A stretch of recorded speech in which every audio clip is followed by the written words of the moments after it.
Breaking news.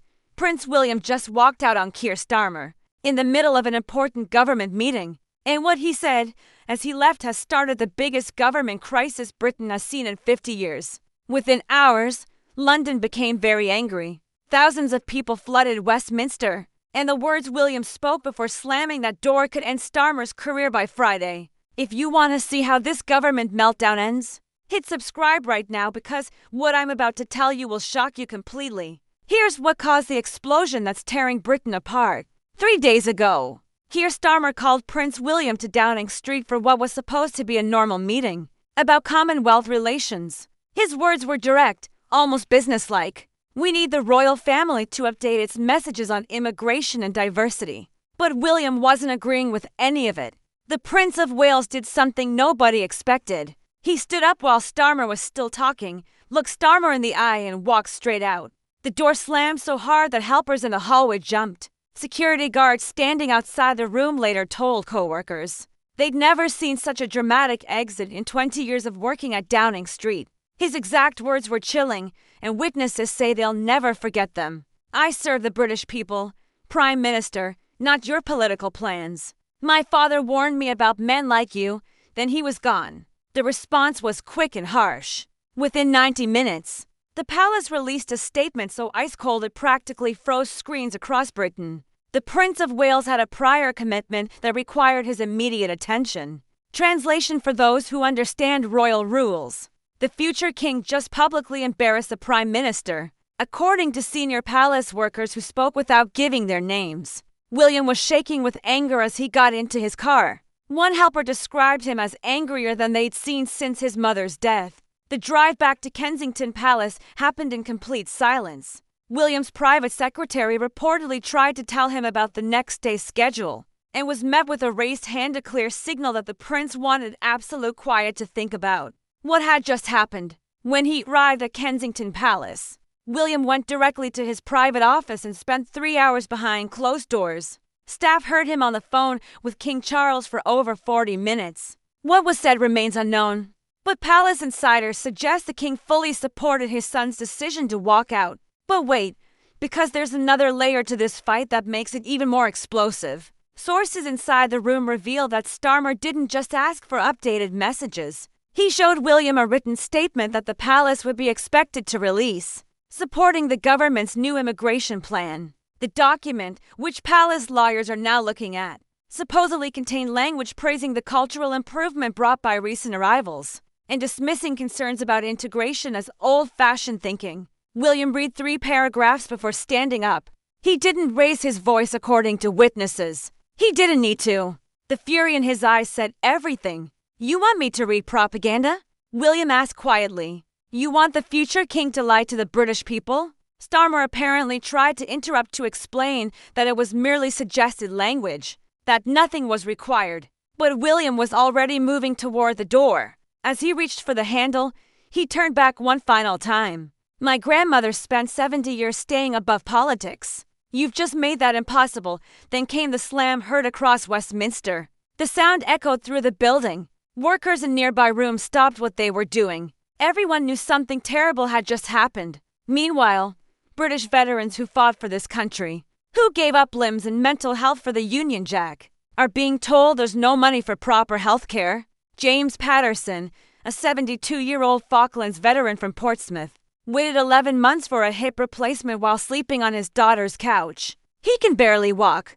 The pain keeps him awake every night. He told the Daily Telegraph through tears that he feels abandoned by the country. He nearly died defending. Sarah Mitchell, a 64-year-old former army medic from Glasgow who served in Iraq, now depends on food banks to survive because her pension doesn't cover both heating and eating. She chooses cold over hunger most days. These are the people who wore the uniform, who answered the call, who put their bodies between Britain and danger. Thomas Harris, an 80-year-old Korean War veteran from Cardiff, had his disability support cut by 18% last year. He now depends on his grandson to help him shower and dress, because the council can't afford home care visits more than twice weekly. These stories aren't isolated cases. They represent thousands of veterans across Britain who feel forgotten, thrown away, and betrayed by the very government they once defended.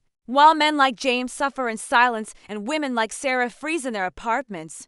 Illegal immigrants arriving on small boats receive immediate housing, free legal help, and priority medical care within 48 hours of landing. We're talking heated rooms in hotels that cost taxpayers £100 per person per night, 3 meals daily prepared to cultural specifications, and cash payments that are higher than the state pension by 37%. The contrast is so terrible, so completely unfair that even lifelong Labour voters are questioning their loyalty. Margaret Wilkins, a retired nurse from Leeds who voted Labour for 47 straight years, recorded a video that's now gone viral with over 3 million views. "I can't support a party that treats foreigners better than our own heroes." Her hand shook as she spoke, her voice cracked with emotion. Within hours, thousands of similar videos flooded social media from ordinary British people who felt the same betrayal, the same abandonment, the same fury at a government that seemed to have forgotten who built this nation. Then something unprecedented happened that nobody saw coming, and it changed everything overnight. King Charles broke 70 years of royal rules with a move so bold that government experts are still trying to understand its meaning. At yesterday's remembrance service at Westminster Abbey, he delivered what insiders are calling the most politically charged speech by a British monarch since the abdication crisis. "Those who serve deserve our eternal thanks, not bureaucratic excuses," Charles declared with barely controlled emotion echoing through the ancient stone walls. He paused, letting those words hang in the air like an accusation. When a nation forgets its defenders, it forgets itself. The scene was absolutely devastating for Starmer, who sat in the front row looking like a man at his own funeral. Royal historians immediately recognized what Charles had done. He just publicly sided with veterans against government policy, without technically breaking constitutional neutrality. It was masterful and brutal. Palace insiders revealed that Charles personally rewrote that speech at 2 a.m, removing softer language his advisors had suggested. One senior palace worker told The Times that the king was determined to send a message that could not be misunderstood or spun away. The Archbishop of Canterbury, seated beside Charles during the service, later told colleagues that he'd never seen the monarch so determined, so willing to risk constitutional rules for moral principle. This wasn't just a speech. It was a declaration that the crown would not remain silent while British values crumbled. Television cameras captured the moment perfectly, Charles speaking with quiet authority, Starmer staring at his shoes. The contrast between royal dignity and political discomfort couldn't have been more stark, or more damaging. Here's where it gets really interesting, because the international reaction has been nothing short of extraordinary. In Canada, Prime Minister Justin Trudeau was asked about the crisis during a press conference in Ottawa. His response was carefully diplomatic, but the hidden meaning was clear. Constitutional monarchy requires mutual respect between crown and government. That's not negotiable. Those words landed like a diplomatic grenade. In Australia, where Republican feelings have been growing, opposition leader Peter Dutton shocked observers by defending the British monarchy. "If this is how Labour treats the royals, thank God we still have the crown to protect constitutional order," he declared to Parliament. Even in Republican Ireland, commentators expressed sympathy for William's position. The Irish Times ran an editorial titled "When Politicians Forget Their Place," that praised the prince's dignity under pressure. Social media across Europe exploded with support for the British royal family. In France, monarchist groups organized solidarity rallies outside the British embassy in Paris with over 2,000 people waving both French and British flags. In Spain, commentators drew comparisons to their own constitutional monarchy. From Tokyo to Toronto, from Sydney to Stockholm, the world watched Britain's crisis and overwhelmingly sided with the palace over Downing Street. For Starmer, this global embarrassment represented yet another devastating blow to his rapidly falling apart authority. American conservative media personalities grabbed onto the story with particular enthusiasm. Tucker Carlson devoted an entire segment to what he called the socialist war on British tradition. Fox News ran the story as their lead international coverage for 2 straight days. Even left-leaning outlets like CNN and MSNBC covered the crisis with barely hidden sympathy for the royal family. The domino effect was immediate and terrible. The pound dropped 0.3% within 30 minutes of William's walkout. Currency traders called it a vote of no confidence in British political stability. By Tuesday morning, the FTSE 100 had lost £42 billion in market value as investors panicked about constitutional uncertainty. Major corporations began quietly making backup plans to move headquarters if the crisis deepened. Labour's polling numbers, already struggling at 31%, collapsed to 24% by Tuesday evening. That's a 7-point free fall in 72 hours, unprecedented in modern British politics. The hashtag Prince William was right exploded across every social media platform, trending #1 globally for 18 straight hours. Over 40,000 tweets per minute at peak speed. Instagram influencers with millions of followers posted passionate defenses of the royal family. TikTok creators generated hundreds of videos analyzing every aspect of the confrontation. Protests erupted across 17 British cities by Wednesday morning. In Manchester, over 15,000 people filled Piccadilly Gardens, waving Union Jacks and chanting Starmer out in Birmingham. Protesters blocked the M6 for 3 hours. Police in riot gear struggled to maintain order as crowds grew beyond anyone's expectations. In Newcastle, a spontaneous march of 3,000 veterans gathered at the Labour Party headquarters, demanding the Prime Minister resign. Senior Labour MPs started breaking ranks faster than party leaders could contain them. Veteran backbencher Barry Gardner called an emergency press conference, where he refused to defend the Prime Minister's handling of the royal relationship. His silence spoke volumes. When pressed by journalists, he simply shook his head and walked away. That image of Gardner walking away from cameras played on repeat across news networks for hours. Inside number 10 Downing Street, the atmosphere has become absolutely toxic, and sources describe complete chaos behind those famous black doors. Ministers are at each other's throats and screaming matches that echo through hallways. Built to house dignified government. Deputy Prime Minister Angela Rayner allegedly threw a folder across the cabinet room during a heated exchange about damage control strategies. Papers exploded everywhere. Nobody moved to pick them up. Foreign Secretary David Lammy was overheard by 3 separate witnesses telling a colleague, "This is worse than anything we faced in opposition. At least then we weren't destroying ourselves." WhatsApp groups with names like Save the Party and Emergency Coalition are buzzing with messages plotting Starmer's removal. The messages aren't even encrypted anymore. Nobody cares who sees them. MPs are openly discussing leadership challenges, vote timings, and potential successors. Transport Secretary Louise Hay looked physically ill during Wednesday's cabinet meeting, according to eyewitnesses. She barely spoke, stared at the table, and left the moment Starmer finished speaking. Sources close to Hay say she's writing a resignation letter that could arrive before Friday. If she goes, expect 3 more junior ministers to follow within hours. Health Secretary Wes Streeting, once considered Starmer's most loyal ally, has gone noticeably silent on all media appearances. He cancelled to schedule television interviews and a radio spot without explanation. Political observers read that silence as positioning for a leadership bid. Shadow ministers are circling like sharks, smelling blood in the water. The question isn't if they'll move against Starmer anymore. It's who strikes first and how brutal the execution will be. Cabinet members are now sharing secrets against each other through anonymous sources. To friendly journalists, The Telegraph ran a piece yesterday detailing 3 separate versions of what happened in that Downing Street meeting, each leaked by different ministers trying to distance themselves from Starmer's disaster. But here's the twist that could trigger total government collapse and make everything else look like a minor disagreement. Leaked documents from inside the Home Office show that Starmer's team discussed potential legislation to reduce royal ceremonial budgets by 40% and redirect those funds to immigration services. If these documents are real, and if they show what multiple sources claim they show, then Starmer didn't just disrespect William. He planned to financially destroy the monarchy while smiling at state dinners. Think about what that means spelled out plainly. The Prime Minister was secretly planning to defund Britain's most beloved institution, while publicly praising the King's service.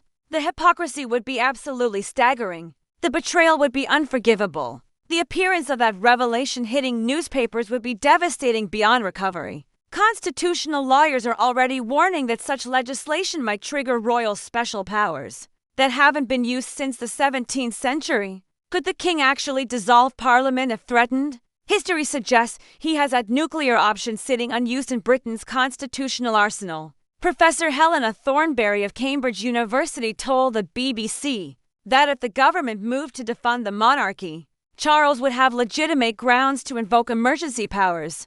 We'd be in completely uncharted territory, she warned. The last time a monarch seriously considered dissolving Parliament over policy disagreements was 1834. If that happens again, it won't just be a crisis. It'll be a revolution. Legal experts are looking through ancient constitutional documents, searching for precedents. What they're finding terrifies them. The monarch technically keeps powers that could shut down government entirely if the crown itself faces existential threat.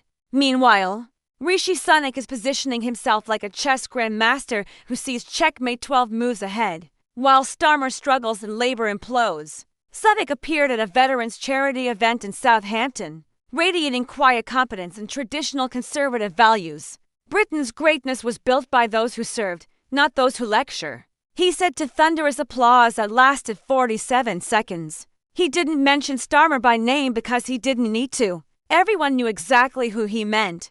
The contrast was cinematic. While the Prime Minister fights the royal family, the Conservative leader honours British heroes. While Labour plots against itself, the Tories present united strength. For the first time in 18 months, Sunak looks genuinely prime ministerial again. The polls tell the story with numbers that should terrify Labour headquarters. Conservatives have surged to 36%, their highest rating since the last general election. Labour has cratered to 24%. Reform UK sits at 21%, siphoning off working-class voters who feel abandoned. Britain is witnessing a complete political realignment happening in real time. Betting markets now give Sunak a 68% chance of returning to number 10 within 6 months. There are odds that make political comebacks look not just possible, but probable. Nigel Farage, sensing opportunity, has announced emergency town halls across 20 constituencies targeting disaffected Labour voters. His message is simple and devastatingly effective. They chose migrants over veterans, ideology over tradition, and their career over your country. Farage's Reform UK has gained 12,000 new members in just 4 days. Donation websites crashed twice from overwhelming traffic. Former Labour strongholds are showing movement in private polling that would have been unthinkable 6 months ago. The next 72 hours are absolutely critical and may determine Britain's political landscape. For the next decade, William is scheduled to attend a Commonwealth youth event on Friday, where cameras will capture every facial expression, every gesture, every hint of his feelings toward the government. Palace sources suggest William will deliver remarks that, while carefully worded, will leave no doubt about where he stands on the government's handling of both veterans and immigration. The speech has been written, rewritten, and checked by constitutional experts to ensure it pushes boundaries without crossing them. Starmer faces Prime Minister's questions on Wednesday, where opposition leaders will tear him apart over his handling of royal relations. Conservative MPs are preparing questions designed to maximize embarrassment. Labour backbenchers are quietly hoping Starmer performs poorly, so they have justification to move against him. Labour's National Executive Committee meets Thursday in what insiders describe as a make-or-break session that could trigger formal leadership challenges. 3 separate confidence votes are being quietly organized by different groups within the party. The nation isn't just watching a political crisis anymore. It's watching the potential destruction of a government in real time. Broadcast across every channel, dissected on every platform, analyzed by every commentator. This crisis will be studied for decades as a moment when a prime minister forgot that in Britain some institutions remain sacred above politics. At its center stands Keir Starmer, who looks increasingly isolated, increasingly desperate, and increasingly like a man whose time and power is measured in days rather than months. His inner circle has shrunk to just 3 advisors who still take his calls. Everyone else is preparing for the aftermath. So, here's the question that matters most to Britain's future. Did Starmer just commit political suicide by disrespecting the royal family? Or is William overstepping by walking out on the elected Prime Minister? Will Charles use his constitutional powers to force an election? And could we actually see Rishi Sunak back in Downing Street by spring? What do you think happens next in this constitutional crisis? Does Starmer survive, or is Friday his last day in office? Drop your thoughts in the comments below because we read every single one and your insights matter. And if this story shocked you as much as it shocked us, Share it with everyone who needs to see what's really happening in Westminster right now. The mainstream media won't tell you the full truth about the royal rebellion, but we will. Subscribe and hit that notification bell because tomorrow, we're revealing the leaked WhatsApp messages between senior Labour MPs plotting the coup. That could change Britain forever. This story is far from over. The next 48 hours could reshape British politics for generations.